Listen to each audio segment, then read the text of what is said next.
میں نے کہا میں نے آخرت کے سفر کے حوالے سے بہت پڑھا ہے، لیکن یہ جو کچھ ہو رہا ہے میں نے کبھی اس کا تصور نہیں کیا۔ انہوں نے کہا شکر کرو مسلمان مرے ہو، لیکن ابھی تمہارے سامنے طویل لمبا سفر ہے اور بے شمار مراحل ہیں۔ اس کے بعد ہم فرشتوں کے ایک بہت بڑے گروہ کے پاس سے گزر گئے اور ہم نے انہیں سلام کیا۔ انہوں نے پوچھا یہ کون ہے؟ میرے ساتھ والے 2 فرشتوں نے جواب دیا کہ یہ ایک مسلمان ہے جو تھوڑی دیر پہلے حادثے کا شکار ہو گیا اور اللہ نے ہمیں اس کی روح قبض کرنے کا حکم دیا۔ انہوں نے کہا مسلمانوں کے لیے بشارت ہے کیونکہ یہ اچھے لوگ ہیں۔ میں نے فرشتوں سے پوچھا یہ کون لوگ ہیں؟ انہوں نے کہا یہ وہ فرشتے ہیں جو آسمان کی حفاظت کرتے ہیں اور یہاں سے شیطانوں کو بھگاتے ہیں۔ میں نے کہا یہ تو اللہ پاک کی بہت عظیم مخلوق ہے۔ انہوں نے کہا ان سے بھی زیادہ عظیم فرشتے ہیں۔ میں نے پوچھا کون ہیں وہ بولے جبریل اور عرش کو اٹھانے والے فرشتے، اور یہ سب مخلوق ایسی ہے کہ اللہ پاک کے حکم کی سرتابی نہیں کیا کرتے۔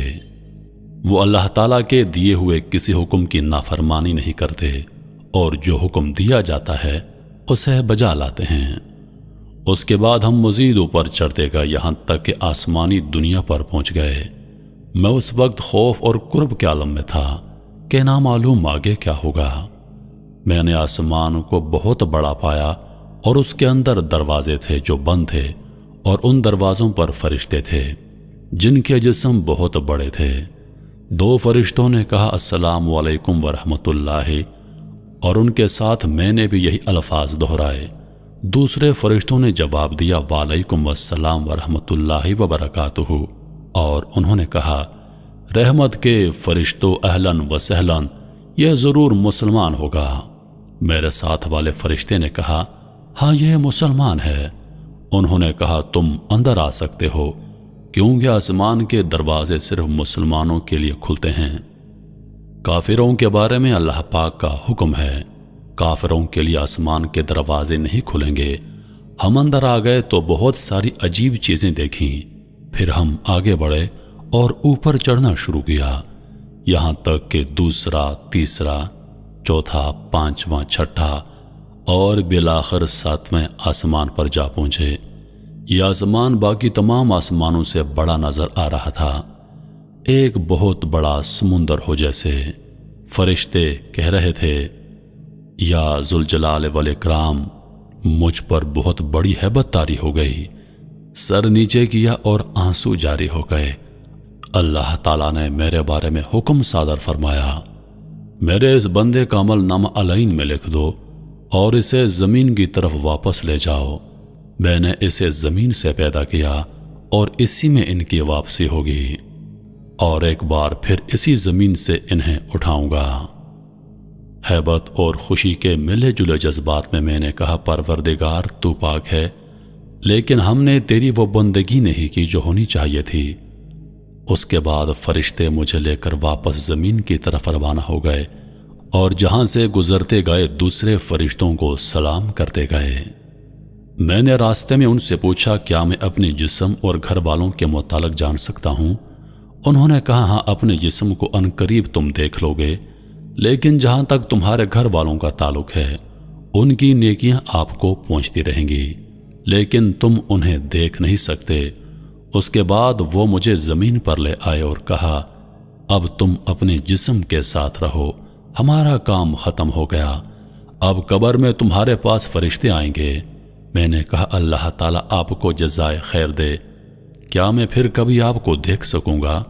انہوں نے کہا قیامت کے دن، اور اس کے ساتھ ان پر ہیبت طاری ہو گئی۔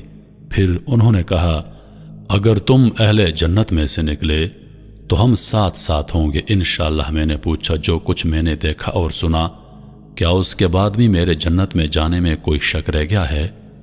انہوں نے کہا تمہارے جنت جانے کے بارے میں اللہ بہتر جانتا ہے، تمہیں جو عزت و اکرام ملا وہ اس لیے کہ تم مسلمان مرے ہو، لیکن تمہیں اعمال کی پیشی اور میزان سے ضرور سابقہ پیش آنا ہے۔ اس کے بعد انہوں نے کہا اپنے رب سے نیک گمان کرو کیونکہ وہ کسی پر ظلم ہرگز نہیں کرتا۔ اس کے بعد انہوں نے سلام کیا مجھے اپنے گناہ یاد آئے اور کہا کہ زور زور سے رو لوں۔ میں نے اپنے جسم پر نظر دوڑائی، میری آنکھیں بند تھیں اور میرے ارد گرد میرے بھائی اور والد صاحب رو رہے تھے۔ اس کے بعد میرے جسم پر پانی ڈالا گیا تو مجھے پتا چلا کہ مجھے غسل دیا جا رہا ہے۔ ان کے رونے سے مجھے تکلیف ملتی تھی، اور جب میرے والد دعا کرتے کہ اللہ تعالیٰ تم پر رحم فرمائے تو ان کی یہ بات مجھے راحت پہنچاتی۔ اس کے بعد میرے جسم کو سفید کفن پہنایا گیا۔ میں نے اپنے دل میں کہا، افسوس میں اپنے جسم کو اللہ کی راہ میں ختم کرتا، کاش میں شہید مرتا۔ افسوس میں ایک گھڑی بھی اللہ کے ذکر یا نماز یا عبادت کے بغیر نہ گزارتا، کاش میں شب و روز اللہ کی راہ میں مال خرچ کرتا۔ افسوس، ہائے افسوس۔ اتنے میں لوگوں نے میرا جسم اٹھایا۔ میں اپنے جسم کو دیکھ رہا تھا، لیکن نہ تو اس کے اندر جا سکتا تھا اور نہ دور ہو سکتا تھا۔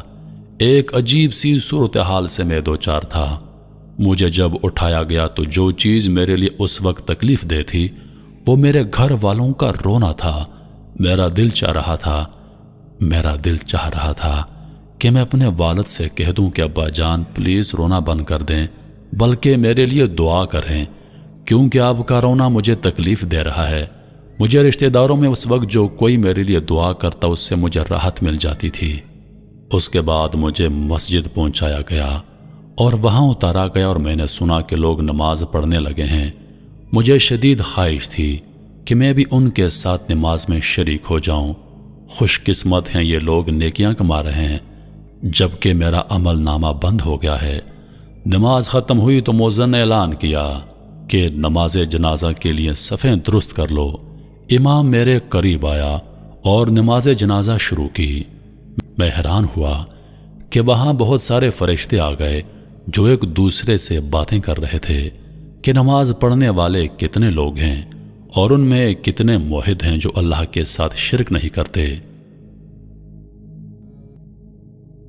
چوتھی تکبیر میں نے دیکھا کہ فرشتے کچھ لکھ رہے ہیں۔ مجھے اندازہ ہوا کہ وہ لوگوں کی دعائیں لکھ رہے ہیں۔ اس وقت میرے دل میں خواہش پیدا ہوئی کہ امام اس رکعت کو مزید لمبی کر دے، کیونکہ لوگوں کی دعاؤں سے مجھے عجیب سی راحت اور سرور مل رہا تھا۔ نماز ختم ہوئی اور مجھے اٹھا کر قبرستان کی طرف لے گئے۔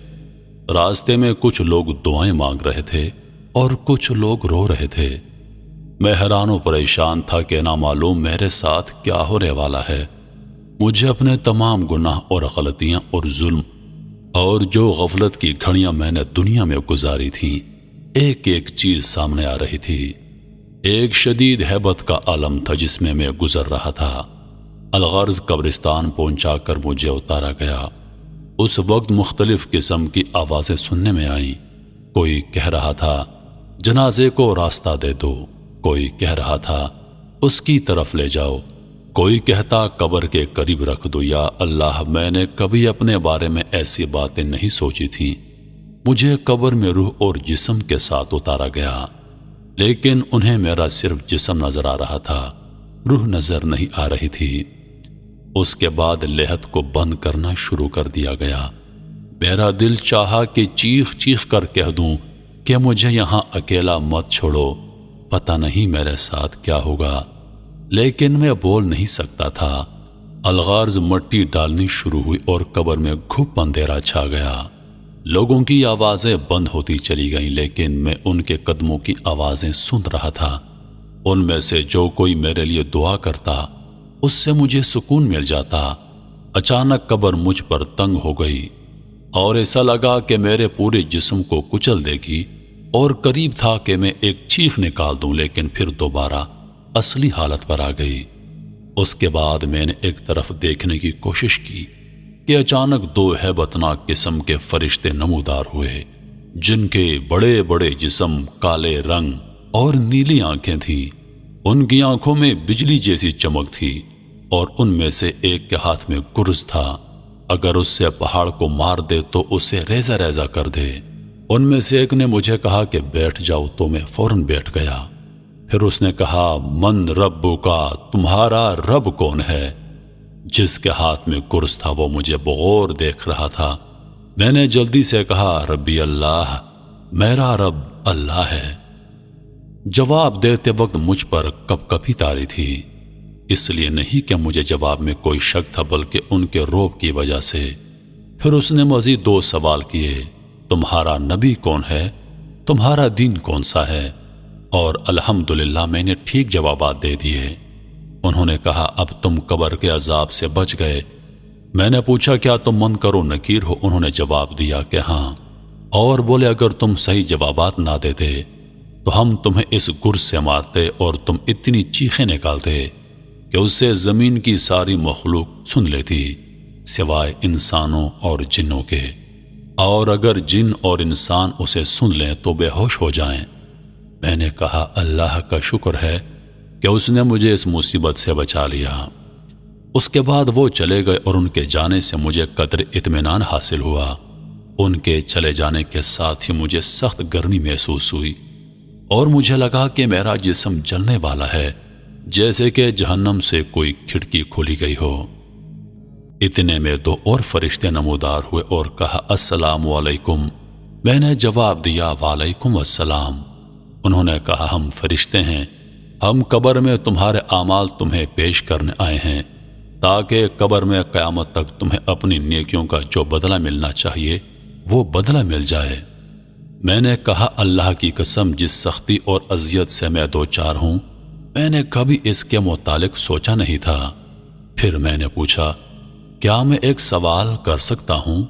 انہوں نے کہا کر لو۔ میں نے پوچھا کیا میں اہل جنت میں سے ہوں اور کیا اتنی ساری تکلیفیں جھیلنے کے بعد بھی میرے لیے جہنم کا خطرہ ہے؟ انہوں نے کہا تم ایک مسلمان ہو، اللہ اور اس کے رسول صلی اللہ علیہ وآلہ وسلم پر ایمان لائے ہو، لیکن جنت جانے کا علم ایک اللہ کے سوا کسی کو نہیں۔ بہرحال اگر تم جہنم چلے بھی گئے تو وہاں ہمیشہ نہیں رہو گے کیونکہ تم موحد ہو۔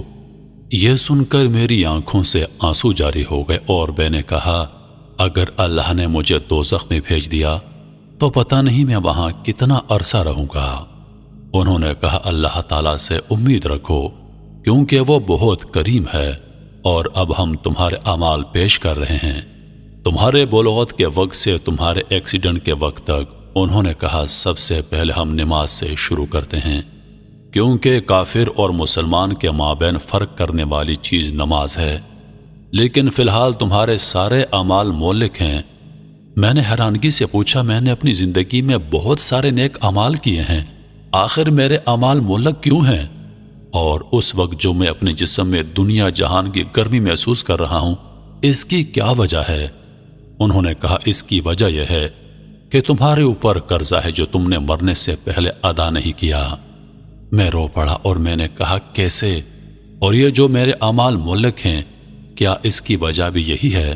میرا سوال ابھی پورا نہیں ہوا تھا کہ میری قبر میں اچانک روشنی آ گئی اور ایسی خوشبو پھیل گئی کہ اس جیسی خوشبو نہ میں نے اپنی زندگی میں کبھی سونگھی اور نہ مرنے کے بعد۔ اس روشنی سے آواز آئی السلام علیکم۔ میں نے کہا وعلیکم السلام۔ میں نے پوچھا تم کون ہو؟ اس نے کہا میں سورۃ الملک ہوں، میں اس لیے آئی ہوں کہ اللہ سے تیرے لیے مدد طلب کر دوں کیونکہ تم نے میری حفاظت کی تھی اور تمہارے رسول اللہ صلی اللہ علیہ وآلہ وسلم نے تمہیں بتا دیا تھا کہ جو کوئی سورۃ الملک پڑھے گا قبر میں وہ اس کے لیے نجات کا ذریعہ ہوگی۔ میں بہت خوش ہوا۔ میں نے کہا میں نے بچپن میں تمہیں حفظ کر لیا تھا اور میں ہمیشہ نماز اور گھر میں تیری تلاوت کیا کرتا تھا، مجھے اس وقت تمہاری اشد ضرورت ہے۔ اس نے کہا اس لیے تو میں آئی ہوں کہ اللہ تعالیٰ سے دعا کر لوں کہ وہ تمہاری تکلیف کو آسانی میں تبدیل کر دے، لیکن تم سے ایک غلطی ہوئی ہے کہ تم نے لوگوں کے قرضے ادا نہیں کیے۔ میں نے کہا نجات کا کوئی طریقہ ہے؟ اس نے کہا 3 باتوں میں سے کوئی ایک تمہارا مسئلہ حل کر سکتا ہے۔ میں نے جلدی سے کہا وہ کیا ہے؟ اس نے کہا پہلے یہ بتا دو کہ تم نے کوئی کاغذ لکھ کر چھوڑا ہے جسے دیکھ کر تمہارے ورثہ وہ قرضہ ادا کر دیں۔ ورثہ کا نام سن کر میرے آنسو نکل آئے۔ مجھے تمام گھر والے امی ابو بیوی بہن بھائی اور بچے یاد آئے۔ پتہ نہیں میرے بعد ان کا کیا حال ہوگا۔ میری چھوٹی بچی جس کے ساتھ میں نے چاکلیٹ کا وعدہ کیا تھا، اب کون اس کے لیے چاکلیٹ لے کر دے گا؟ میری بیوی کو لوگ بیوہ کہیں گے، کون ان کا خیال رکھے گا؟ سورۃ الملک نے پوچھا، لگ رہا ہے تم کوئی چیز یاد کر رہے ہو۔ میں نے کہا، مجھے اپنے اہل و عیال اور بچے یاد آئے کہ میرے بعد ان کا کیا حل ہوگا۔ سورۃ الملک نے کہا، جس نے انہیں پیدا کیا وہی روزی دے گا اور وہی نگہبان ہے۔ سورۃ الملک کی اس بات سے مجھے کافی تسلی حاصل ہوئی۔ اس کے بعد میں نے پوچھا، کیا میں جان سکتا ہوں کہ میرے اوپر ٹوٹل کتنا قرضہ ہے؟ سورۃ الملک نے کہا، میں نے فرشتے سے پوچھا تو اس نے بتایا کہ 1700 ریال۔ 1000 آپ کے دوست کے ہیں جس کا نام ابو حسن ہے اور باقی مختلف لوگوں کے ہیں۔ میں نے کہا، مختلف لوگ کون ہیں؟ اس نے کہا، دراصل بلوغت سے لے کر آخری دن تک تم سے کئی بار اس بارے میں کوتاہی ہوئی، اس طرح قرضہ بڑھ گیا ہے۔ مثلاً 5 ریال اس دکاندار کے ہیں جس سے آپ نے کوئی چیز خریدی تھی جبکہ آپ کی عمر 15 سال تھی۔ آپ نے اس سے کہا کہ پیسے کل دے دوں گا اور پھر آپ نے انہیں نہیں دیے۔ اس طرح لانڈری والے سے آپ نے کپڑے دھلوائے اور اس کو ادائیگی کرنا بھول گئے۔ کرتے کرتے اس نے سارے لوگوں کے نام بتا دیے اور سارے مجھے یاد آ گئے۔ سورۃ الملک نے کہا کہ لوگوں کے حقوق کو معمولی سمجھنے اور ان سے تساہل برتنے کی وجہ سے بہت سارے لوگوں پر قبر میں عذاب ہوتا ہے۔ کیا تمہیں اپنے رسول اللہ صلی اللہ علیہ وآلہ وسلم نے خبر نہیں دی تھی کہ شہید کے اعمال روک لیے جائیں گے جب تک اس کا قرضہ ادا نہیں ہوا ہو؟ میں نے کہا، نجات کا کوئی طریقہ ہو سکتا ہے؟ اس نے کہا، پہلا حل تو یہ ہے جس کا قرضہ ہے وہ اپنا قرضہ معاف کر دے۔ میں نے کہا، ان میں سے اکثر تو ان قرضوں کو بھول گئے ہوں گے جس طرح میں بھول گیا تھا، اور ان کو میرے مرنے کی خبر بھی نہ ہوگی۔ اس نے کہا، پھر دوسرا حل یہ ہے کہ تمہارے ورثاء تمہاری طرف سے ادائیگی کر دیں۔ میں نے کہا، ان کو میرے قرضوں کی اور میری تکلیف کی کیا خبر ہے جبکہ میں نے کوئی وصیت نامہ بھی نہیں چھوڑا، کیونکہ مجھے موت اچانک آ گئی تھی اور مجھے ان ساری مشکلات کا علم نہیں تھا۔ سورۃ الملک نے کہا، ایک اور حل ہو سکتا ہے لیکن میں تھوڑی دیر بعد تمہیں بتا دوں گی، اور اب میں جاتی ہوں۔ میں نے کہا، خدا را مت جائیے کیونکہ تمہارے جانے سے تاریکی ہو جائے گی جو میری موجودہ تکلیف میں اضافے کا باعث ہوگی۔ سورۃ الملک نے کہا، میں زیادہ دیر کے لیے نہیں جا رہی بلکہ تمہارے لیے کوئی حل نکالنے جا رہی ہوں۔ اس کے بعد سورۃ الملک چلی گئی اور میں گھپ اندھیرے میں اکیلا رہ گیا۔ ہیبت اور تکلیف کے باوجود میں نے کہا، یا ارحم الراحمین، اور اے ہر اکیلے کے ساتھی، اس قبر کی تاریکی میں میری مدد کر۔ لیکن فوراً مجھے خیال آیا کہ میں تو دارالحساب میں ہوں، اب دعاؤں کا کیا فائدہ؟ زیادہ دیر نہ گزری تھی کہ میں نے ایک مانوس آواز سن لی۔ میں نے آواز پہچان لی، یہ میرے والد بزرگوار کی آواز تھی جو کہہ رہے تھے، السلام علیکم ورحمۃ اللہ وبرکاتہ۔ میں نے کہا، وعلیکم السلام، لیکن میرا جواب انہیں کون پہنچائے؟ پھر انہوں نے کہا، اللہم اغفر لی۔ پھر انہوں نے روتے ہوئے کہا، اے اللہ، میں اس بیٹے سے راضی ہوں، تو بھی اس سے راضی ہو جا۔ میرے والد صاحب جب دعا مانگ رہے تھے تو دعا کے دوران ایک زبردست روشنی میری قبر میں آئی۔ یہ دراصل رحمت کا فرشتہ تھا جو میرے والد کی دعا کو نوٹ کر رہا تھا، اور جب تک والد نہیں گئے تھے وہ میرے ساتھ رہا۔ میرے والد صاحب جب واپس ہو گئے تو فرشتے نے کہا، تیرے والد کی دعا آسمانوں تک جائے گی اور انشاءاللہ اللہ تعالیٰ اس کو قبول کرے گا، کیونکہ والد کی دعا اپنے بیٹے کے لیے مستجاب ہوتی ہے۔ میں نے تمنا کی کہ کاش میرے والد میری قبر پر زیادہ دیر کے لیے ٹھہرتے اور دعا مزید لمبی کرتے، کیونکہ ان کی دعا کی وجہ سے مجھے کافی آرام ملا۔ میں نے فرشتے سے پوچھا، کیا میں ایک سوال کر سکتا ہوں؟ اس نے کہا، پوچھو۔ میں نے کہا، جب سے میں مرا ہوں اب تک کتنا عرصہ گزر گیا ہے؟ اس نے کہا، جب سے تمہاری وفات ہوئی آج تیسرا دن ہے اور اس وقت ظہر کا وقت ہے۔ میں نے حیرانگی سے کہا، 3 دن اور اتنے سارے معاملات اور واقعات، اور یہ قبر کی تاریکی جبکہ باہر دنیا روشن ہے؟ فرشتے نے کہا تمہارے سامنے بہت لمبا سفر ہے، اللہ اسے تمہارے لیے آسان کر دے۔ میں اپنے آپ کو قابو نہ کر سکا اور رونے لگا، اور ایسا رویا کہ مجھے یاد نہیں پڑتا کہ میں کبھی زندگی میں اتنا رویا ہوں گا۔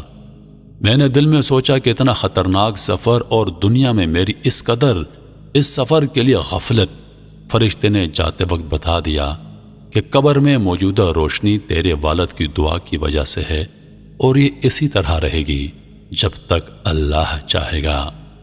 مجھے پتا چلا کہ والد کا آنا میرے لیے باعث رحمت ہے۔ میں نے تمنا کی کہ کاش میرے ابو میری آواز سن لیں اور میں انہیں بتا دوں کہ ابو میرے قرضوں کی ادائیگی کر دیں اور میری طرف سے صدقے کر دیں، اللہ کے واسطے میرے لیے دعا کریں، لیکن کون ہے جو انہیں بتا دے؟ میں نے محسوس کیا کہ بعض اوقات میرے جسم کی گرمی کم ہو جاتی لیکن اچانک پھر سے بڑھ جاتی۔ میں نے اندازہ لگایا کہ اس کا تعلق میرے حق میں لوگوں کی دعائیں ہیں۔ اچانک میری قبر میں پھر وہی روشنی آئی جو اس سے پہلے میں دیکھ چکا تھا، یعنی سورۃ الملک کی۔ سورۃ الملک نے کہا کہ تمہارے لیے 2 خوشخبریاں ہیں۔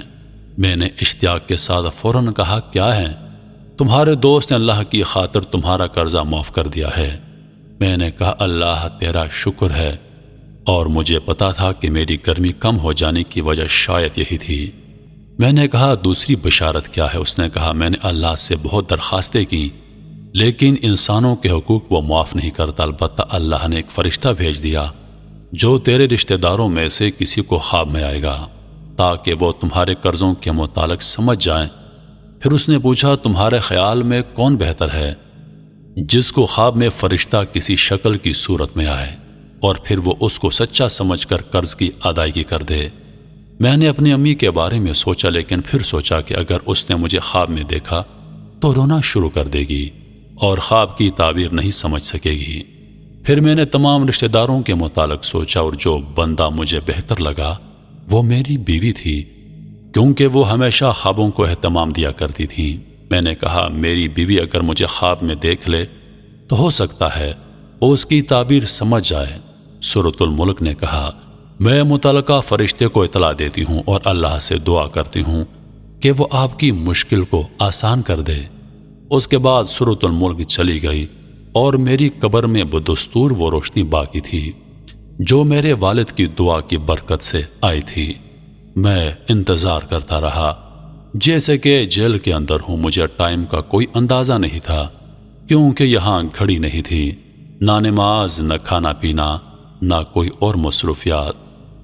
دعائیں مانگنا اور ذکر و اذکار بھی بیکار۔ بعض اوقات لوگوں کے قدموں کی آوازیں سن لیتا تو اندازہ کر لیتا کہ شاید کسی کا جنازہ ہے۔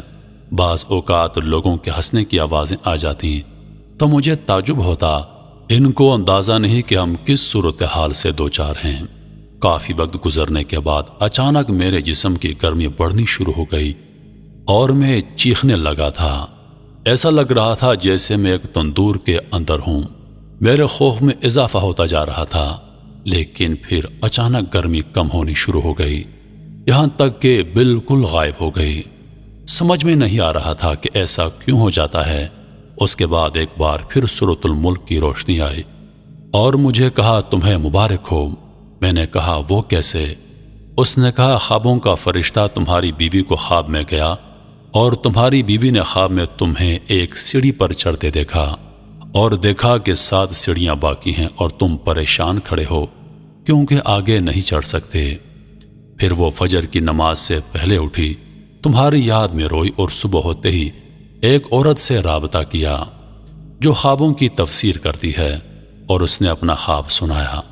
اس عورت نے کہا کہ بیٹی تمہارے شوہر قبر میں تکلیف میں مبتلا ہیں کیونکہ اس پر کسی کا 700 ریال کا قرضہ ہے۔ تیری بیوی نے پوچھا کس کا قرض ہے اور ہم کیسے ادا کریں؟ اس نے کہا مجھے معلوم نہیں، اس بارے میں علماء سے معلوم کرو۔ پھر تیری بیوی نے ایک شیخ کی اہلیہ سے رابطہ کیا اور اسے ساری بات بتا دی تاکہ وہ شیخ سے جواب پوچھ لے۔ الغرض شیخ نے کہا کہ میت کی طرف سے صدقہ کر دے، ہو سکتا ہے اللہ تبارک و تعالیٰ اسے قبول کر کے میت کا عذاب ہٹا دے۔ تیری بیوی کے پاس سونا تھا جس کی قیمت 4000 ریال تھی، اس نے وہ سونا تیرے والد کو دے دیا۔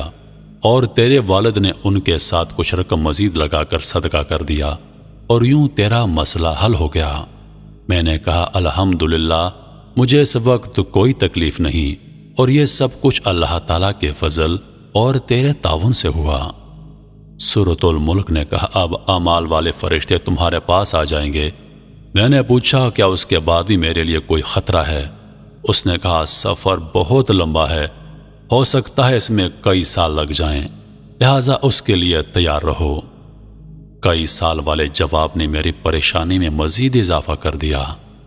سورۃ الملک نے کہا بہت سارے لوگ صرف اس وجہ سے قبروں میں عذاب جھیل رہے ہیں کہ وہ بعض باتوں کو معمولی سمجھتے تھے، جبکہ اللہ کے نزدیک وہ معمولی نہیں ہیں۔ میں نے کہا مثلاً کون سے اعمال؟ اس نے کہا بہت سارے لوگوں پر قبروں میں اس لیے عذاب ہے کہ وہ پیشاب سے نہیں بچتے اور گندگی کی حالت میں اللہ کے سامنے کھڑے ہوتے تھے۔ اس طرح چغلی، چوری، سود اور مال یتیم کی وجہ سے بہت سارے لوگوں پر عذاب ہو رہا ہے۔ پھر اس نے کہا کہ کچھ لوگوں پر عذاب قبر اس لیے ہے تاکہ قیامت آنے سے پہلے ان کا کھاتا صاف ہو جائے، اور کچھ لوگوں پر قیامت تک عذاب رہے گا اور پھر جہنم میں ڈال دیے جائیں گے۔ میں نے کہا اللہ تعالیٰ کی سزا سے بچنے کی کوئی سبیل ہے؟ سورۃ الملک نے کہا کہ عمل نامہ تو تمہارا ختم ہو چکا ہے، البتہ 3 کام ایسے ہیں جو تمہیں اب بھی فائدہ پہنچا سکتے ہیں۔ میں نے پوچھا وہ کیا ہیں؟ اس نے کہا اہل و عیال کی دعا اور نیک عمل۔ اس کے علاوہ کوئی کام اگر تم نے دنیا میں کیا ہے جو انسانوں کے لیے نفع بخش ہو، مثلاً مسجد کی تعمیر کی ہو، تو اس سے تم مرنے کے بعد بھی مستفید ہوگے۔ اس طرح اگر علم کی نشر و اشاعت میں تم نے حصہ لیا ہو تو وہ بھی تمہارے لیے نفع بخش ہے۔ میں نے کہا میں کتنا بدبخت ہوں کہ دنیا میں کتنے عمل کے مواقع تھے جس سے میں نے کوئی فائدہ نہیں اٹھایا، اور آج بے یار و مددگار قبر میں پڑا ہوں۔ میرا دل چاہا میں چیخ چیخ کر لوگوں کو پکاروں کہ اے لوگو، قبر کے لیے تیاری کر لو۔ خدا کی قسم اگر تم لوگوں نے وہ کچھ دیکھا جو میں نے دیکھا تو مسجدوں سے باہر نہیں نکلو گے اور اللہ کی راہ میں سارا مال لگا دو گے۔ سورۃ الملک نے کہا مردہ لوگوں کی نیکیاں عام طور پر شروع کے دنوں میں بہت ہوتی ہیں، لیکن اس کے بعد رفتہ رفتہ وہ کم ہوتی چلی جاتی ہیں۔ میں نے پوچھا کیا یہ ممکن ہے کہ میرے گھر والے اور میرے رشتہ دار مجھے بھول جائیں گے؟ مجھے یقین نہیں آتا کہ وہ اتنی جلدی مجھے بھول جائیں گے۔ اس نے کہا نہیں، ضرور ایسا ہوگا، بلکہ تم دیکھو گے کہ شروع میں تمہاری قبر پر تمہارے اہل و عیال زیادہ آئیں گے، لیکن جب دن ہفتوں میں، ہفتے مہینوں میں اور مہینے سالوں میں بدل جائیں گے تو تمہاری قبر پر آنے والا ایک بندہ نہیں ہوگا۔ مجھے یاد آیا کہ جب ہمارے دادا کا انتقال ہوا تھا تو ہم ہر ہفتے ان کی قبر پر جاتے تھے اور پھر ہم انہیں مکمل بھول گئے۔ جب میں زندہ تھا تو مردوں کو بھول جاتا تھا، لیکن آج میں خود اس حالت میں پہنچ چکا ہوں۔ دن، ہفتے اور مہینے گزرتے گئے اور میری مدد کے لیے کوئی نہ آیا سوائے چند اعمال کے جو مجھے پہنچتے تھے، یا میرے والد، بھائیوں اور دوسرے رشتہ داروں کا میری قبر پر آنا جو رفتہ رفتہ کم ہوتا گیا۔ زیادہ تر مجھے اپنی والدہ کی دعا پہنچتی رہی جو وہ تہجد میں میرے لیے دعا کیا کرتی تھی۔ بخدا وہ دعا میرے لیے طمانینت کا باعث ہوتی۔ نیک اعمال کا آنا کم ہوتا چلا گیا۔ نامعلوم کیا وجہ تھی کہ سورۃ الملک کا آنا بھی بند ہو گیا۔ میری قبر میں پھر اندھیرا چھا گیا۔ مجھے بعض گناہ یاد آئے جو میں نے کیے تھے، ایک ایک دن اور ایک ایک گھڑی یاد آ رہی تھی۔ مجھے اپنے گناہ پہاڑ کے برابر لگ رہے تھے۔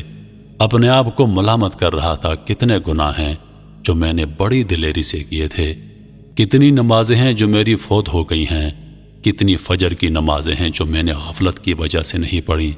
یہ سارے گناہ یاد کر کے میں اتنا رویا کہ مجھے وقت کا پتہ ہی نہیں تھا۔ اس لیے اگر میں کہہ دوں کہ میں مہینوں رویا ہوں گا تو غلط نہ ہوگا۔ ایک دن اچانک ایسی روشنی آئی جیسے سورج نکل چکا اور میں نے فرشتوں کی آوازیں سنی کہ وہ ایک دوسرے کو مبارکباد دے رہے ہیں۔ میری سمجھ میں نہیں آ رہا تھا کہ کیا ہو چکا ہے کہ میرے پاس سورۃ الملک آئی اور خوشخبری سنا دی۔ سورۃ الملک نے بتایا رمضان کا مہینہ شروع ہو گیا ہے اور یہ رحمت اور معافی کا مہینہ ہے۔ اور اس میں بہت سارے مردے مسلمانوں کی دعاؤں کی برکت سے نجات پا لیتے ہیں۔ میں بہت خوش ہوا کہ اللہ تعالیٰ انسانوں پر کتنا مہربان ہے، لیکن انسان ہے کہ گمراہی پر تلا ہوا ہے۔ سورۃ الملک نے بتایا کہ اللہ تعالیٰ کسی کو آگ میں نہیں ڈالنا چاہتا، لیکن یہ انسانوں کی اپنی حماقت ہوتی ہے کہ وہ ایسے گناہ کر جاتے ہیں جو ان کی سزا کا موجب ہوتے ہیں۔ پھر اس نے کہا، اب تھوڑی دیر بعد مسلمان نماز پڑھیں گے اور تم ان کی آوازیں سنو گے۔ سورۃ الملک چلی گئی اور میری قبر میں بدستور روشنی تھی، اور میں نے پہلی بار مسجد سے آنے والی آواز سن لی۔ اپنی زندگی کو یاد کیا اور تراویح کو یاد کیا تو بہت رویا۔ میں نے سنا کہ لوگ نماز پڑھ رہے ہیں۔ میں نے کہا، امام دعا کو تول دے دے، اور میں نے محسوس کیا کہ وہ دعا سیدھی قبول ہو رہی ہے، کیونکہ مجھے اس سے کافی خوشی اور راحت مل رہی تھی۔ میں روتا جا رہا تھا اور ساتھ ساتھ آمین پڑھتا جا رہا تھا۔